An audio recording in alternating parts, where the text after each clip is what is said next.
sumbernya bahagia. Apa saja itu kalau kalian ingin bahagia, yaitu apa? Keseimbangan antara upaya dan kepasrahan. Jadi kalau bahasa agama ini seimbang antara ikhtiar dan tawakal. Ini penting, kalian harus ngerti kapan momen untuk pasrah, kapan momen untuk upaya. Jangan waktunya upaya kamu pasrah, waktunya pasrah kamu berupaya. Saatnya menyerah kamu berjuang. Kemarin saatnya berjuang kamu santai, menyerah. Kalau kalian ngerti rumus ini, insya Allah hidupmu bahagia. Jadi kamu ngerti batasnya.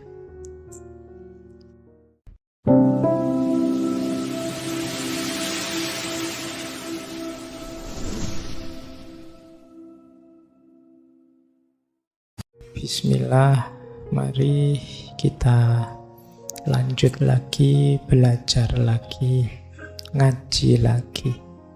Kita mulai penjelajahan kita untuk memahami sumbernya bahagia. Apa saja itu kalau kalian ingin bahagia? Yang pertama dan kedua, semangat dan kasih sayang. Hidup yang penuh semangat dan cinta. Baik cinta yang diberikan maupun cinta yang diperoleh. Itu membahagiakan. Kalau kalian bersemangat kan bahagia.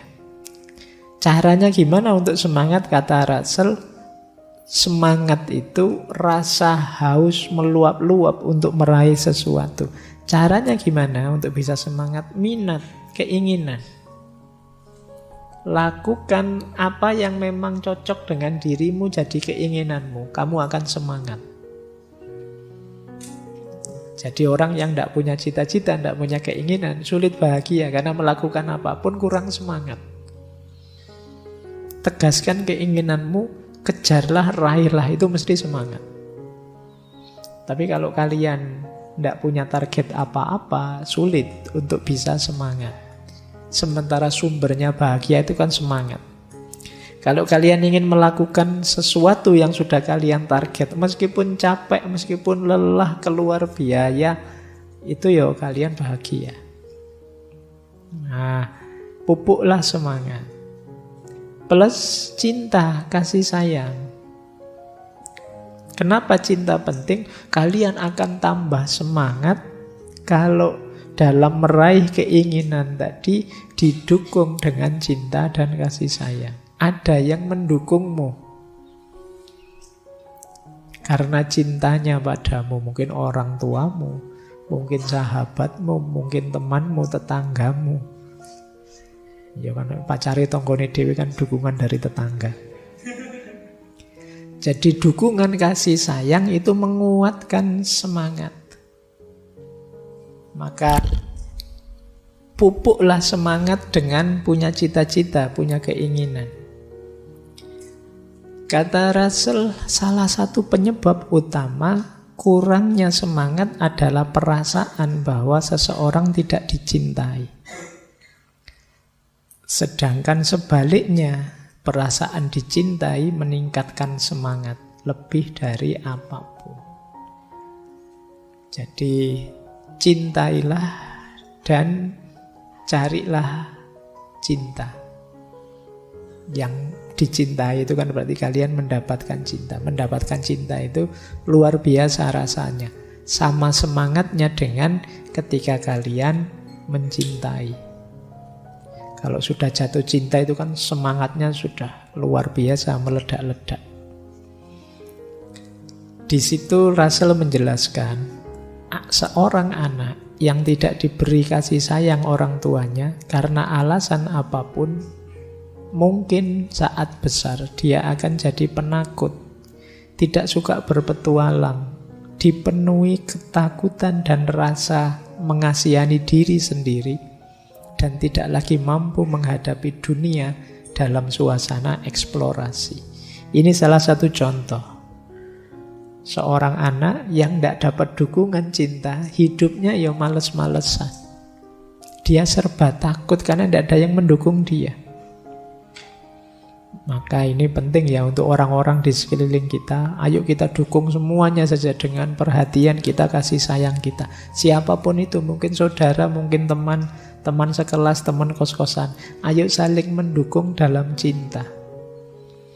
Karena begitu kita sadar ada orang yang penuh kasih sayang pada kita dan mendukung kita, itu kan kita semangat mewujudkan mimpi-mimpi kita.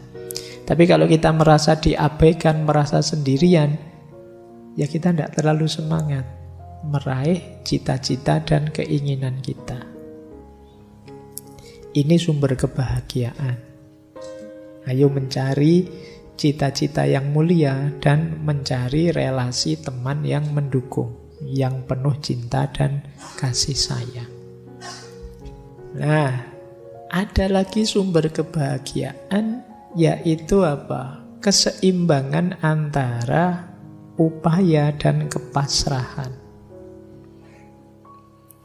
Jadi kalau bahasa agama ini seimbang antara ikhtiar dan tawakal. Ini Yohana Russell bukan muslim ya tidak pakai istilah ikhtiar dan tawakal. Ini maksudnya sama. Meskipun ini dasarnya rasional saja. Ini yang disebut jalan tengah. Ini ada kalimat menarik, saya potongkan. Jalan tengah antara upaya dan pasrah. Mengambil jalan tengah adalah sebuah ajaran yang tidak menarik. Kenapa tidak menarik? Karena biasanya normalnya manusia itu berupaya mati-matian sampai akhir. Jadi kalau ada pasrahnya itu tidak terlalu menarik. Tapi kata Russell, namun kebenaran memang tidak selalu menarik. Dan ada banyak hal yang dipercaya orang lantaran menarik, meskipun kenyataannya sangat sedikit bukti yang mendukungnya. Kalau dasarnya hanya menarik, mungkin banyak yang kita anggap benar, ternyata tidak benar. Jalan tengah itulah yang dimaksud di sini. Jadi jalan tengah itu mungkin doktrin yang tidak menarik, tapi secara umum doktrin itu benar. Kenapa benar? Karena kita ini tidak menguasai sepenuhnya hidup kita. Kita tidak bisa memastikan kalau saya rajin mesti nilai saya tinggi. Kita tidak bisa memastikan kalau saya kerja keras mesti kaya. Maka jalan tengah ini yang kita ambil. Ya ada upayanya tapi juga ada pasrahnya. Jadi tidak semuanya disatukan, pokoknya usaha terus mesti sukses, enggak juga. Ada banyak orang berusaha ya enggak sukses. Ada yang santai enggak berusaha malah sukses. Dan itulah hidup. Maka harus tengah-tengah. Ya ada upayanya, ya ada pasrahnya. Ini penting, kalian harus ngerti kapan momen untuk pasrah, kapan momen untuk upaya. Jangan waktunya upaya kamu pasrah, waktunya pasrah kamu berupaya. Saatnya menyerah kamu berjuang. Kemarin saatnya berjuang kamu santai, menyerah. Waktunya nembak kamu diam saja. Ditembak orang mau kawin baru kamu heboh. Ya sudah telat. Jadi kamu harus tahu batasnya upaya dan pasrah. Orang bijaksana itu, kata Russell, walau dia tidak akan diam menghadapi kesulitan yang dapat diatasi, namun dia tidak akan membuang waktu dan emosi untuk menghadapi hal yang tak dapat dihindari. Ya kalau memang sudah tidak bisa dihindari, ya sudah tidak perlu mati-matian menghindari. Tapi kalau bisa diubah, yuk ayo kita ubah. Mungkin teman-teman dulu masih ingat waktu kita sesi doa itu. Jadi ada doa yang luar biasa, yaitu kita berdoa yang pertama minta diberi kekuatan untuk mengubah apa yang bisa diubah, minta diberi kesabaran untuk menerima apa yang tidak bisa diubah, dan yang ketiga minta diberi kebijaksanaan untuk bisa membedakan keduanya. Jadi bijaksana itu kamu ngerti, ini bisa diubah, maka saya harus berupaya. Oh ini tidak bisa diubah, saya saatnya pasrah saja. Kalau kalian ngerti rumus ini, insya Allah hidupmu bahagia. Jadi kamu ngerti batasnya.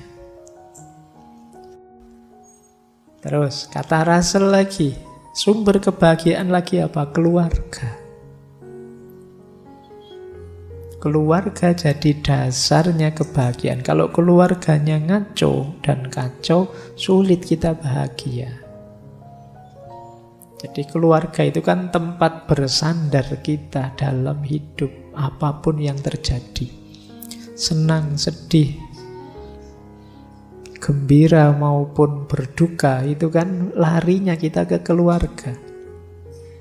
Maka kehidupan keluarga yang kokoh adalah sumber kebahagiaan yang besar. Termasuk nanti teman-teman kalau sudah punya keluarga sendiri, punya anak, ini membuat kita harapan kita lebih besar. Keinginan-keinginan, target-target muncul. Semangat kita tambah tinggi karena dukungan kasih sayang dari keluarga.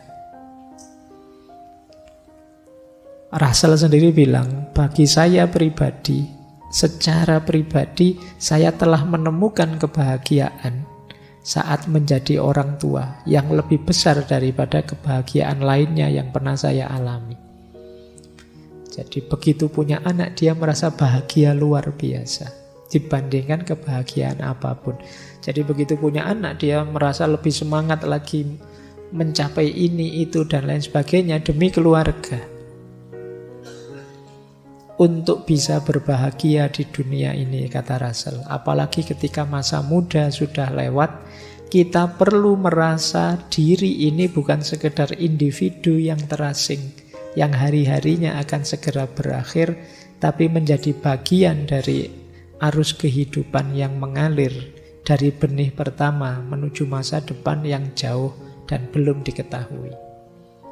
Karena ada keluarga, kita kan merancang hidup kita ini panjang. Ya kalau nanti saya tidak ada, dilanjutkan anak saya dilanjutkan cucunya, maka kita membangun legasi secara sangat bersemangat. Usia kita terbatas, tapi keluarga kita nanti yang melanjutkan estafet perjuangan kita. Ini membuat orang bersemangat. Ini kan semuanya nanti kan masing-masing kepala rumah tangga, dan semuanya juga punya rumah tangga, punya keluarga. Perhatikan aspek ini. Jadilah keluarga yang saling mendukung dalam cinta dan kasih sayang. Saya lanjutkan, kalau ini uraiannya sudah banyak. Pekerjaan juga membahagiakan. Jadi pekerjaan itu membuat kita punya harga diri dan sekaligus membuat kita bahagia, kata Russell. Kita jadi masyarakat yang produktif. Jadi asalkan, kata Russell begini, asalkan pekerjaannya tidak berlebihan, tidak terlalu menyiksa diri, memaksa diri, bahkan pekerjaan yang paling membosankan pun bagi kebanyakan orang tidak terlalu menyakitkan dibandingkan bermalas-malasan. Jadi meskipun kerjaannya itu capek, membosankan, itu lebih mending daripada nganggur, sederhananya itu.